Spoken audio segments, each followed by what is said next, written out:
entire human being, mankind is blessed by superpower of the God of the world. આપણે બધા ઈશ્વરના આશીર્વાદથી અહીંયા છીએ. આપણે એની પ્રસાદી છીએ. આપણું સર્જન ઈશ્વરે કર્યું છે.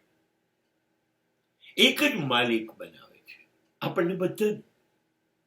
તો પછી ઈશ્વરનું બધા જ સર્જન એકબીજાથી જુદા કેવી રીતે પડે છે? એવું તો ન હોવું જોઈએ. એક જ કૂવામાંથી પાણી કાઢીએ અને ખેતરમાં આપીએ, એ જ એક જ ખેતરમાં. તો એક ક્યારામાં કારેલા થાય છે, એક ઝાડ પર આંબલી થાય છે, બીજી બાજુ બોર થાય છે. એક જ કૂવાનું મીઠું પાણી બધાને જાય છે, તો કારેલા કડવા કેમ?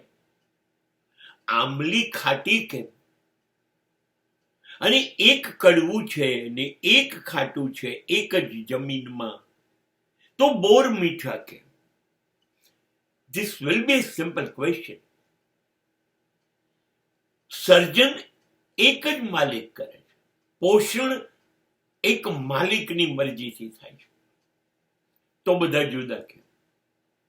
આ સવાલનો જવાબ છે દરેક વ્યક્તિત્વ કેવું ખીલવું, કેટલું ખીલવું, એ એના કર્મ ઉપર આધારિત છે. તમારા કર્મ કેવા છે? કર્મ પ્રમાણે તમે દેવ થશો કે દાનવ થશો કે માનવ થશો. ડિપેન્ડ્સ કે તમારા કર્મ કેવા છે. સર્જન ઈશ્વરનું એક જ છે. બધાને એક જ સગવડ આપી છે, એ જ મન, એ જ દિલ, એ જ શરીર. હવે એ મનની બુદ્ધિ, એ દિલની લાગણી, આ શરીરની મદદથી તમે કર્મ કેવા કરો છો, એ બહુ મહત્વનું છે. એની ઉપર તમારું વ્યક્તિત્વ નિર્ભર છે.